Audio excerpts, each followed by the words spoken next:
Hi folks, it's Graham here. I normally start these videos off by saying I've been lucky enough to get out for a wild camp, but this time I really am lucky. My lovely wife had a bit of minor surgery right at the beginning of the year. That's left her on crutches, so I was fully expecting to have the whole of January kind of, you know, looking after her and doing all the stuff around the house and that. But her rehab's going so well, I just said I can get myself out tonight. So here I am in January, looking to get myself out for another wild camp. I'll probably go home in the morning and find her at the bottom of the stairs. Help me! She'll be fine.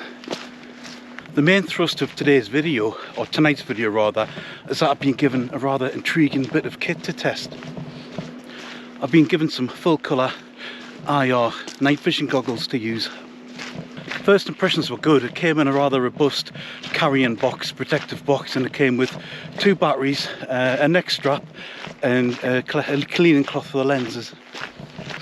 And at the minute I'm out with one of my best friends, actually might be my best friend, and I've never been wild camping with him before, and I hope he's going to behave.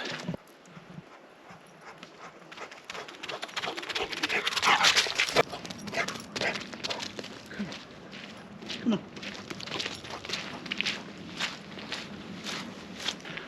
I'm under no illusions. If a YouTube channel my size has been given some kit to test, and no doubt you'll see it on a few other channels as well. And full disclosure, I'm not at all up to date with the technology and software of night vision goggles. I've never used them before, so you're not getting the opinion of somebody who's an expert and can compare various models. You're just getting the opinion of someone who's never used them and can give you an honest opinion. Darwin, come on, good boy. I'm heading for an old Roman camp, and it seems to become quite a popular spot for wild campers in Northumberland. Alright lad, but I've never camped here myself, so I'm looking forward to it. And like most Roman camps in Northumberland, there's nothing left but earthworks you can see in the ground, and probably even better from the air. I'm just in a little corridor of pine trees here. As you can see, the ground, it's a gravel track, but it's pretty muddy. And what I've done, and this is typical of me, I always forget something, and I forgot a cloth or a towel to clean his paws with. I'm gonna have to improvise, maybe use my buff or something. It's the first time he's been wild camping, and he's a great dog. He's very intelligent, he's got great recall, and he's very much a Velcro dog in that he really loves humans and always wants to be beside you on the sofa. He loves to have his head on your lap, so I'm thinking that'll help him just settle down in a tent. But like I say, he's never been wild camping before, so I hope he's okay in the tent. I can hear Darwin, come, heel, good boy, come here, good boy. I can hear like a low hum in the air, and at first I thought it was a vehicle coming towards me, but it's totally constant, and now I'm not so sure. I think it might be forestry workers up ahead. I'm just being a bit cautious. Sure, it'll be fine. Aye, it sounds like a generator.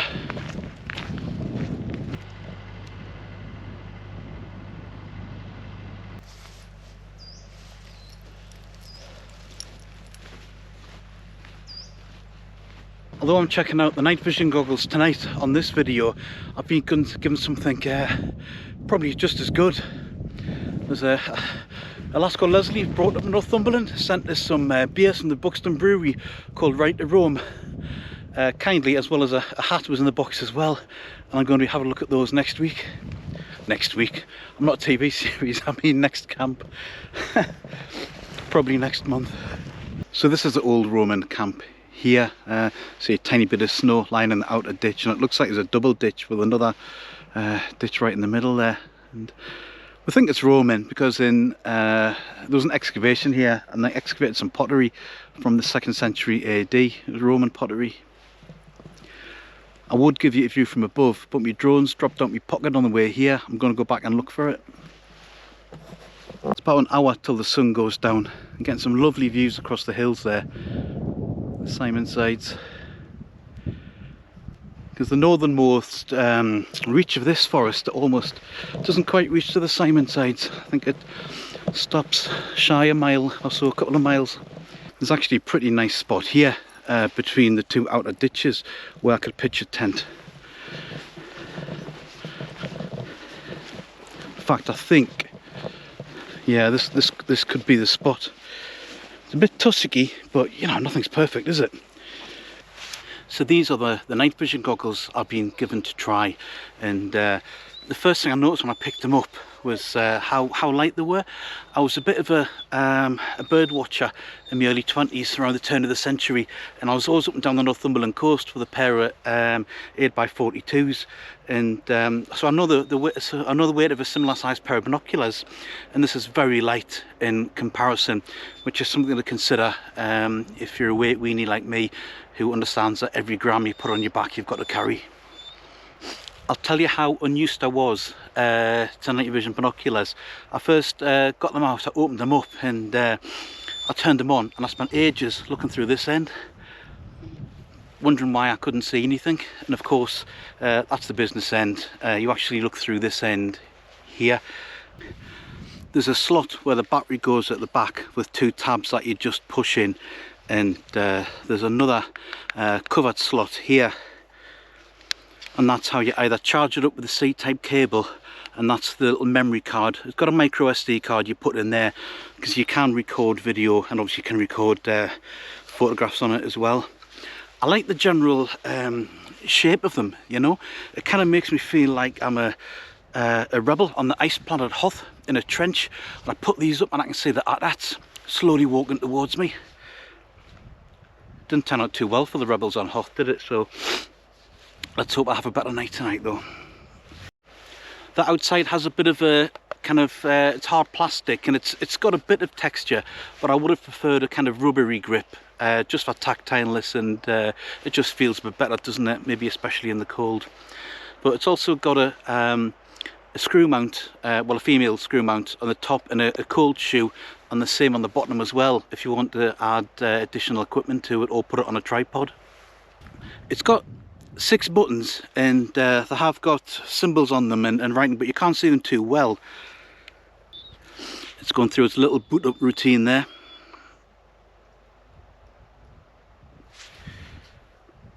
Now you can't see these buttons too well until you hold down the on button for 2 seconds, and then it all glows green and it all makes a bit of sense.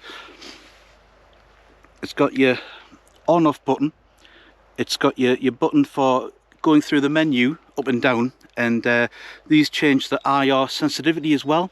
It's got 4 different sensitivities of IR, and to be honest, when I've tried them at home, I've always kept it on the first one because it seems pretty sensitive as it is. That's the mode button, so if you hold down that, it'll change between either video and photograph, or if you do a long press, it'll change from the colour vision to the black and white IR mode. That's the menu button there, and there's various menus you can go through, and usefully you can even put on a little compass on the screen and a little horizontal line.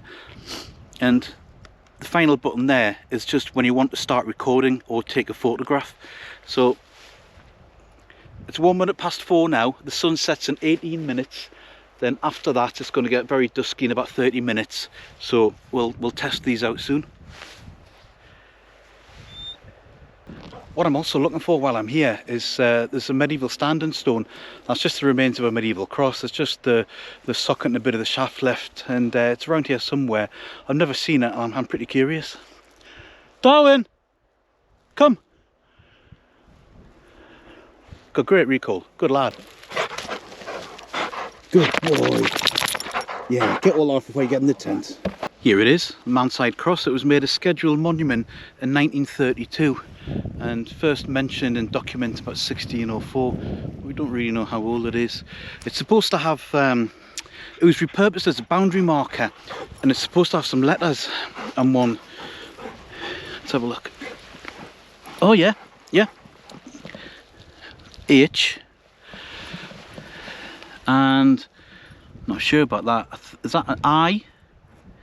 Dot D? I don't know, but that is the Manside Cross. Darwin's a smashing dog, and he's got great recall. He's having the time of his life. Hey, go on, lad. But there are deer around here, and although I know I can recall them back, if you see the deer, there's deer, you know, in the woods at the back of my house. I'm just being ultra careful because if I'm putting the tent up, I'm focused on that and not focused on him. Come! Come! Good boy. I'm gonna just tether him while I'm putting the tent up. Don't look so in the huff, it's not for long. They are prone to condensation, and it helps if you're, not 6 foot. It helps if you're a little fella like me. But I absolutely love these tents, and I know it's faults.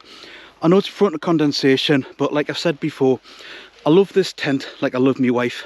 I know it's faults. I know it's the pitfalls, but I love it anyway. For those of you that might think I'll get into trouble for comparing my wife to a tent, you're probably right. So this is where me and Darwin are sleeping tonight. I'm not going to worry. I'm not going to lie. I do have an anxiety about my ex-bed here getting punctured by Darwin's claws. So he's going to sleep on this closed-cell foam mat. I've got a down blanket to wrap him in, and I've got my winter bag, and I'll unzip it and use it just like a quilt. And I think, I'll probably be able to cover Darwin with it, and we might even snuggle in. It'll be a treat for the lad, cuddling into his master. And there's me rab down slippers down there. I love that little bit of kit, a little bit of luxury. The sun set about 20 minutes ago, and there's still quite a lot of light about. So I've just been having Darwin for a mooch about to try and burn some energy off him. Hopefully he'll sleep better tonight. But as it gets darker, you can imagine something of what the Romans might have felt at a camp like this. It's so far north, and especially if I know, not all Romans came from Rome. In fact, if you're stationed here, you probably weren't from Rome. But you might have been from the Mediterranean, and been from a Mediterranean climate, and been stationed this far north, and it's actually quite a small fort when you compare it to the size of the ones that Chew Green say. And it might seem like the posting from hell, but actually it's stationed at very close by. There's 2 Roman roads very close by. I think it's Deer Street and the Devil's Causeway. I could stand to be corrected on that though. So it might have seen a lot of frequent traffic. It might have been quite a good post, and I don't know. I'd love to be a proper historian and try and figure these things out in a bit more depth. It's just the sense of peace here is incredible. And I have seen a bit of history. There's a Roman camp here, but now it's the tides of history have moved on, and it's just a very remote bit of a forest. By myself at the minute, apart from Darwin, but there's every chance I could be joined by somebody tonight. We'll see, but it'll be a few hours, and it'll be well after dark by the time they get here. This is how dark it is at the moment, just with my eyes, and actually it's beautiful. Isn't that gorgeous? And this is what it looks like just with infrared vision, and it does have magnification up to 16 times, and that's on its first magnification. You can see an awful lot more with this.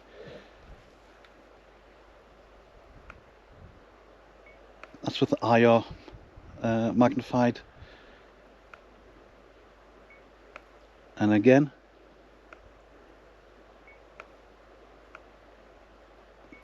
and that's the highest level of IR magnification, 4 times. Oh no, 5 times.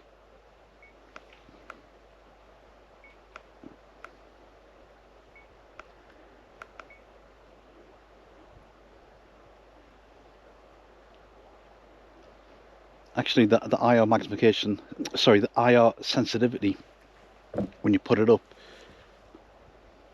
you can pick an awful lot up. I'm going to see what it looks like in colour mode. Oh wow.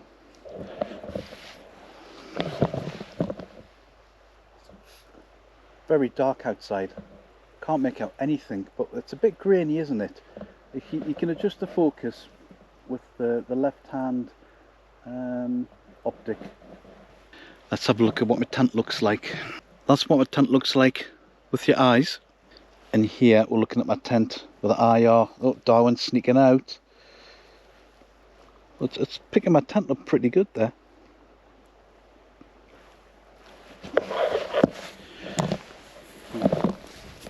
Darwin's just got out. Whereabouts is he?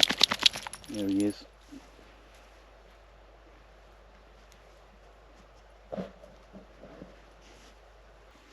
look at this, it is truly pitch black now. The sun set more than 2 hours ago, and this is what we can see with the GoPro. Absolutely nothing. Let's see what the Akaso night vision does.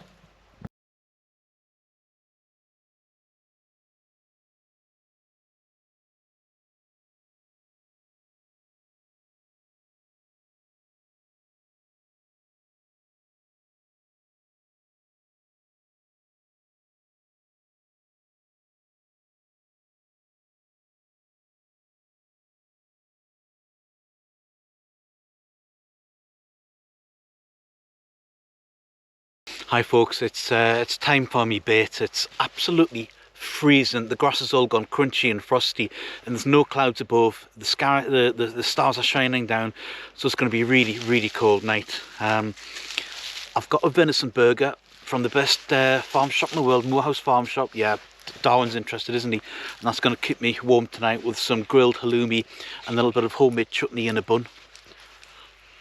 Yeah, he's got his dinner as well.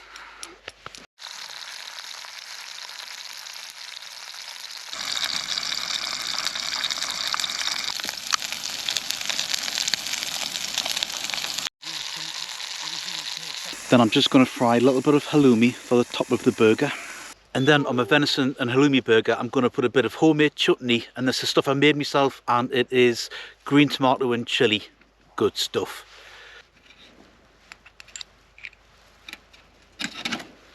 This actually looks pretty good.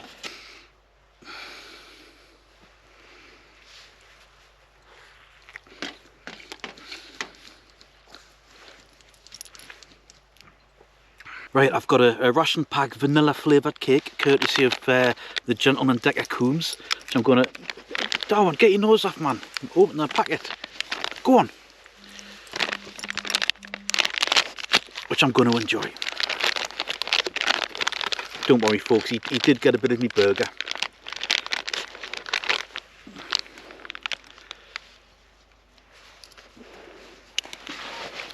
That looks nice. No.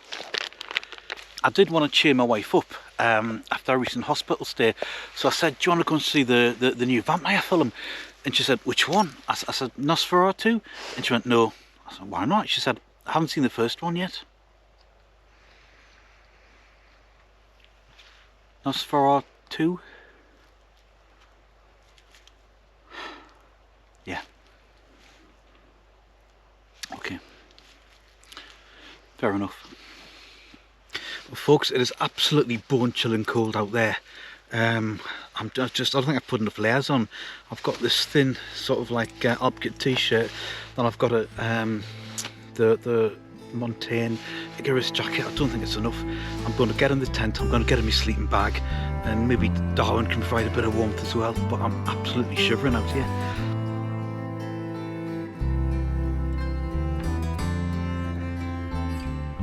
Morning folks, had a decent night's sleep last night, but had a really funny dream. I dreamt I was an assessor for pirate ships, but I wasn't assessing the gold and the booty, as it were, that they've been collecting. I was going around doing paternity tests, and this was apparently such a potentially explosive issue for pirates that I was in my actual tent I slept in last night, and I had the results of the paternity test like in the vestibule, and like pirates were sneaking in to steal it, to get rid of the evidence. Really odd. And then I had to go and explain to my boss why I'd lost it, and my boss was like an old school 80s goth. He's like wearing a black tuxedo blazer thing and had like ravens stitched onto each, and I don't mean like raven patches, he had like actual stuffed ravens stitched onto each arm, like here, and he thought he was the bee's knees, you know, walking down the street. And I just thought, do you know what, I think that looks ridiculous. And anyway, he decided he wasn't going to pay us in money because I'd failed my task, but he gave us a huge ration of well, army ration peanut butter sachets, and yeah, I wasn't very happy. Anyway, the big news overnight is that Darwin's just too big for that tent. When he's standing up, he's pushing the, or even sitting up, he's pushing the inner against the fly, and that moisture's coming in, all the condensation. And you know, because of physiology, because mammals, you know, breathe out water vapor, there was 2 water vapor producing mammals in the tent, and there's quite a lot of condensation in there. But none of it affected me. The sleeping bag's a bit wet on the outside, but it's got a damp repellent coating, and I remain cozy. But I'm going to try those IR goggles now, because it's getting dusk, and it's getting dawn. It's still pretty dark, and I think it might be a good time to try them. So it's dusk now, folks. It's still very dark outside, and I'm just seeing what these binoculars can do. There's a lovely inversion over there in the next valley to where we're staying. Look at that. I'll just show you that without the colour on.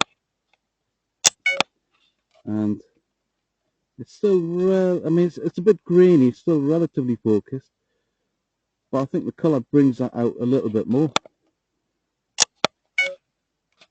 It shows you what you're looking at. Lovely.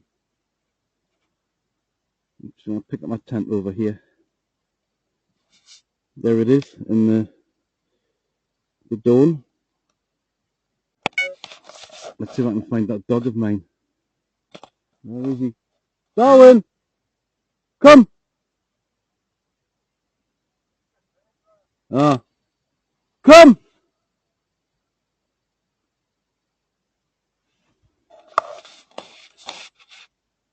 There he is.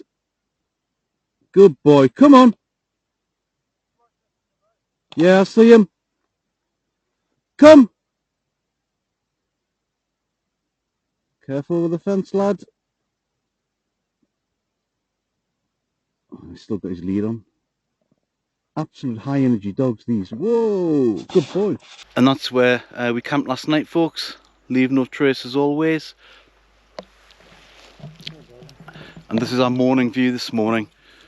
The sun's just about to rise. There's the legendary Mountain Hopper 57 in Darwin. Many thanks to Colleen and Ken, who bought me a few coffees recently, and that's always much appreciated, guys. Thank you very much. Holy moly, folks, guess what I have just spotted on the way out? And mind you, I was looking for it. It's me drone. Oh, let's try and, oh, it's me drone. It's been out all night. Hope it works. I might test it now. But wow, so pleased I found that. I'm so clumsy with drones. Well, folks, thanks for coming along last night, and I'll see you on the next one.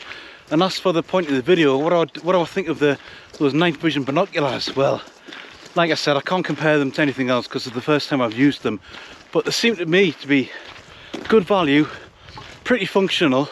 I mean, it was a real novelty watching the dog in the dark and stuff when I couldn't see anything with my eyes, and watching Adrian come into camp. Enjoyed doing that, and I can see how on a wild camp they'll add a bit of something to what you're doing. But as to whether they're worth it for you, I've hopefully shown you enough to let you make your own mind up. And if you want to ask me any questions, just pop them in the comments below. Bye for now.